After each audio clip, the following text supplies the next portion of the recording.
نبی کریم صلی اللہ علیہ وسلم نے 2 نصیحتیں کی جو اس دور کے تمام لوگوں کے لیے بھی ضروری ہیں اور ہر دور کے لوگوں کے لیے ضروری ہے۔ آپ نے کیا فرمایا؟ فَمَا عَرَفْتُم مِّنْهُ فَاعْمَلُوا بِهِ، قرآن کی اور سنت کی جو بات آپ کو سمجھ میں آ جائے، اللہ کی جو بات تمہاری سمجھ میں آ جائے اس کے مطابق عمل کرو۔ پہلی نصیحت، جو بات سمجھ میں آئے اس پہ کیا کرو؟ عمل۔ یعنی پہلی مصیبت کیا ہے لوگوں کی؟ بحث بحث بحث بحث بحث۔ کس لیے؟ بحث کے لیے۔ رات بھر بحث، 2 بجے تک بحث، کام چھوڑ کے بحث، نماز چھوڑ کے بحث، ہاں سب کچھ چھوڑ کے بحث۔ کاہے کے لیے بھائی؟ بحث کے لیے۔ کیوں؟ بہت مزہ آتا ہے اس میں، مزہ آتا ہے۔ ایک بھی دن اگر بحث کے بغیر چلا گیا تو ذرا ایسا لگتا ہے کہ آج زندگی سے اچار چھین لیا گیا ہے، مٹھائی چھین لی گئی، لذت زندگی میں نہیں۔ کوئی تو ملے جو چھیڑے کہ ہم اس کو نہ چھوڑیں، کوئی تو ملے۔ آج یہ ہماری عادت بن چکی ہے، ہم حجت بازی کو عمل کا بدل بنا چکے ہیں۔ کیا کہا آپ نے؟ جو بات تمہاری سمجھ میں آ جائے اللہ کی، رسول کی، قرآن کی، فَاعْمَلُوا بِهِ، جتنی باتیں ہم جانتے اس پہ عمل کرتے، کتنا عمل کرتے ہیں؟ غور کریں۔ ہماری نگاہ لڑنے پر زیادہ ہے، جیتنے پر زیادہ ہے، یا ہماری نگاہ عمل کرنے پر ہے؟ آپ نے فرمایا فَمَا عَرَفْتُم مِّنْهُ فَاعْمَلُوا بِهِ، جو بات تمہاری سمجھ میں آ جائے اس پر کیا کرو؟ عمل کرو۔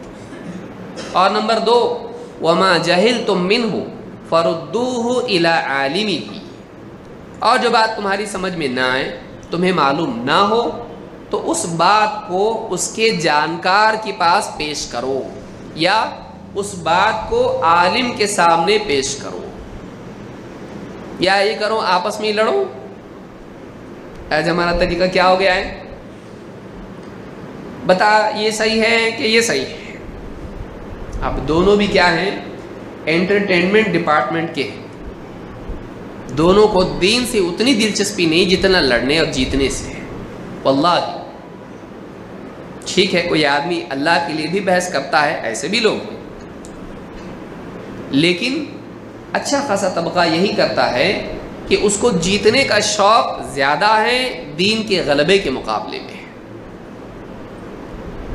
اس کی علامت کیا ہے؟ اس کی علامت کیا ہے؟ مان لیجئے ایک آدمی حق والا دوسرے سے باطل والے سے بحث کر رہا ہے اور حق والا غالب آیا، اس کی اتنی خوشی نہیں ہوتی جتنی میں جب غالب آؤں تو ہوتی ہے۔ اس بات کی علامت ہے کہ تو اپنی ذات کے چمکانے کا زیادہ شوقین ہے، کہ اگر کوئی حق والا جیتنے لگے بحث میں تو بیچ میں آ کے اوورٹیک کرنے کی کوشش کرے۔ کیوں؟ کریڈٹ مجھ کو ملے۔ اس بات کی علامت ہے کہ تو اللہ کے لیے لڑنے والوں میں سے نہیں ہے، تو اللہ کے لیے لڑنے والوں میں سے نہیں ہے۔ کیوں؟ کیونکہ تو چاہتا ہے کہ تجھ کو کریڈٹ ملے، بجائے اس کے کہ تو حق والا جو اہل حق میں سے ہے اور اہل باطل سے حجت کر رہا ہے اور غالب آنے کی کوشش کر رہا ہے حق کے لیے، تو اس کا تعاون کرنے کی بجائے اس کو پیچھے کر کے تو آگے آنا چاہتا ہے۔ کیوں؟ تاکہ تجھ کو کریڈٹ ملے۔ تیرا نفس چاہتا ہے کہ تیرا نام ہو۔ بہت سے لوگ تو یہ مرض جان بھی نہیں پاتے ہیں، سمجھ بھی نہیں پاتے ہیں۔ یہ کیا ہے؟ یہ بیماری ہے، یہ بیماری ہے، اس کا علاج ہونا چاہیے۔ تو کہا کہ فَمَا عَرَفْتُم مِّنْهُ فَاعْمَلُوا بِهِ، جو تمہاری سمجھ میں آ گیا عمل کرو۔ سمجھنے کے بعد کا دوسرا مرحلہ کیا ہے؟ بڑبڑاہٹ، حجت بازی۔ سمجھنے کے بعد کا دوسرا مرحلہ عمل۔ اور جو نہیں سمجھ میں آیا کیا کرو؟ دونوں کی سمجھ میں نہیں آ رہا، حجت ہو رہی ہے، بعض اوقات اہل حق میں اختلاف ہو جاتا ہے، یہ بھی صحیح وہ بھی صحیح، لیکن کسی مسئلے میں اختلاف ہو گیا، تجارت کا مسئلہ ہے، یہ بزنس حلال ہے کہ حرام، فلانا کمپنی صحیح کہ غلط. اب دونوں کیا کر رہے ہیں؟ حجت کر رہے ہیں اس کے اوپر. بولا صحیح ہے، بولا غلط ہے. دونوں بھی اہل علم سے نہیں. طریقہ کیا تھا؟ کسی معتبر علم والے کو فون کرتے اور اس سے پوچھتے کہ اس بارے میں شرعی حکم کیا ہے بتائیے. وہ جواب دیتا، یہ اس کو تسلیم کر لیتے. آسان، شارٹ کٹ، کم ٹائم میں جس کا نتیجہ آئے اور زیادہ اس نتیجے کے صحیح ہونے کا امکان ہے، یہ تھا. لیکن علماء کو فون کریں گے تو مزہ کہاں آئے گا بحث میں؟ بھائی جیتنے کا مزہ کہاں؟ تو بھی چھوٹا میں بھی چھوٹا، عالم بڑا، ایسا ہو جاتا نا اس پہ. تو لڑنے میں کیا ہوتا ہے؟ تو بڑا کہ میں بڑا. یہ جو مصیبت ہے یہ نہیں ہونا چاہیے. آپ نے فرمایا وما جہلتم منہ فردوہ الی عالمہ، جو تم کو نہیں معلوم ہے اس بات کو اس چیز کے جانکار کی طرف لوٹا دو. جاننے والے کو پوچھو اور جیسا وہ بتایا اس کے مطابق عمل کرو. یہ ہمارا طریقہ ہونا چاہیے، یہ ہمارا طریقہ ہونا چاہیے. امام احمد نے اس روایت کو نقل کیا ہے اور یہ حدیث صحیح ہے. ابن عبد البر رحمۃ اللہ علیہ فرماتے ہیں اجمع اہل الفقہ والآثار من جمیع الامصار، اہل فقہ اور اہل اثر دونوں کا اس پر اجماع ہے. من جمیع الامصار، سارے علاقوں والے، دنیا بھر کے علماء، چاہے وہ حدیث کے میدان کے ماہرین ہوں چاہے وہ فقہ کے میدان کے ماہرین ہوں، ان دونوں کا اس بات پر اجماع ہے کہ ان اہل الکلام اہل بدع و زیغ. اہل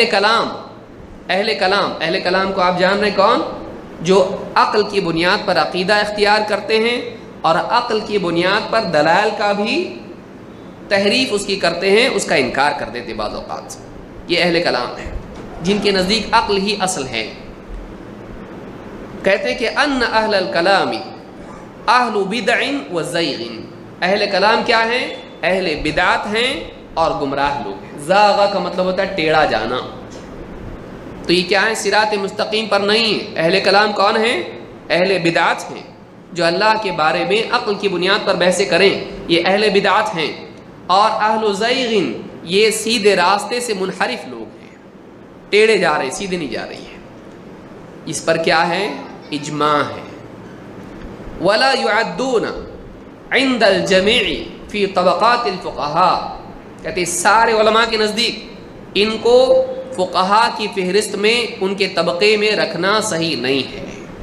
ان کا شمار فقہاء کے طبقے میں نہیں ہے. فقہاء کس کو کہتے ہیں؟ فقیہ کی جمع.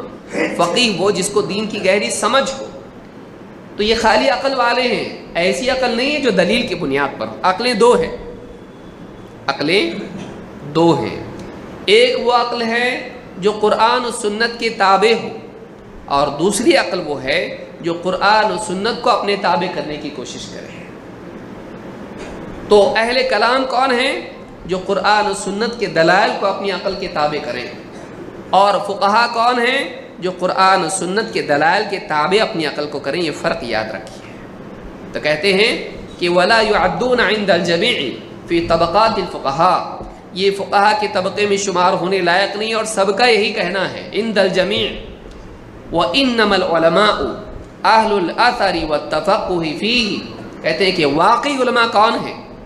وہ ہیں جو اہل الاثر ہیں، جو قال اللہ، قال رسول اللہ، قال الصحابہ، جن کا شعار ہے، جو آثار کی پیروی کرتے ہیں. آثار، اثر کے معنی ہے جو چیز دلیل سے ثابت ہو، اور اس کی جمع ہے آثار. تو کہتے ہیں کہ علماء کون ہیں؟ اہل الاثر ہیں. اور والتفقہ فیہ، جو ان آثار میں غور کرتے ہیں، اپنے غور و فکر کو دلیلوں کے ماتحت اور تابع رکھتے ہیں. اور کہتے ہیں کہ وَيَتَفَاضَلُونَ فِيهِ بِالْإِتْقَانِ وَالْمَيْزِ وَالْفَهْمِ. اور ان کے مختلف درجات ہیں. وہ فضیلت ان کی ہے کس اعتبار سے؟ بالاتقان، ان آثار میں پختگی کے ذریعے سے وہ متون کو یاد کرنے والے ہیں. وہ اپنی عقل سے کچھ بھی حدیثیں گھڑ کے پیش نہیں کرتے ہیں، بلکہ جتنی روایات ہیں لفظ لفظ اس کی حفاظت کرتے ہیں، اتقان ان کے پاس ہے. والمیز والفہم، اور ایک دوسرے سے درجے میں بڑھے ہوئے ہیں اور فہم میں ایک دوسرے سے بڑھے ہوئے ہیں. تو یہ کون ہے؟ یہ اہل علم ہے. تو بنیادی بات یہاں پر یہ معلوم ہوئی کہ عقل کی بنیاد پر عقیدہ اختیار کرنے والے منحرف ہیں، ہدایت یافتہ لوگ نہیں ہیں. ہدایت یافتہ لوگ وہ ہیں جو دلیل سامنے آتے ہی ان کی زبان چپ ہو جائے. شریف آدمی کون ہے؟ قرآن و سنت کی بات آئی، بہت بحث کر رہا تھا، لیکن اس کے سامنے قرآن کی بات پیش کی گئی، حدیث کی بات پیش کی گئی، اس نے کہا بس میری گاڑی پیچھے، میری بات پیچھے. کیوں؟ اللہ اور اس کے رسول کی بات آ گئی، اب بحث کرنے کا موقع نہیں ہے. کیوں؟ اس لیے کہ اللہ اور اس کے رسول کی بات سے آگے کسی کی بات نہیں. لیکن اہل الرائے، اہل الکلام کون ہے؟ لیکن ایسا بھی تو ہے نا، پھر وہ رکے گا نہیں. اس کو آپ یہ دروازہ بند کیجئے، چوہا کیسا کرتا ہے دیکھیے، ادھر بند کیجئے، یہاں سے جائے گا، اس کو جانا ہی ہے، وہ رکتا نہیں ہے. حق آنے کے بعد وہ اپنے انحراف سے باز نہیں آتا، بلکہ وہ کیا کرتا ہے، یہاں سے نہیں تو یہاں سے راستہ نکالتا ہے.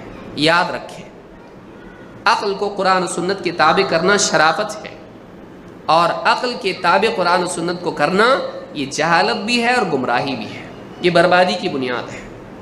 تو یہ جو قول میں نے ذکر کیا ہے، یہ جامع بیان العلم میں ابن عبد البر کا قول موجود ہے.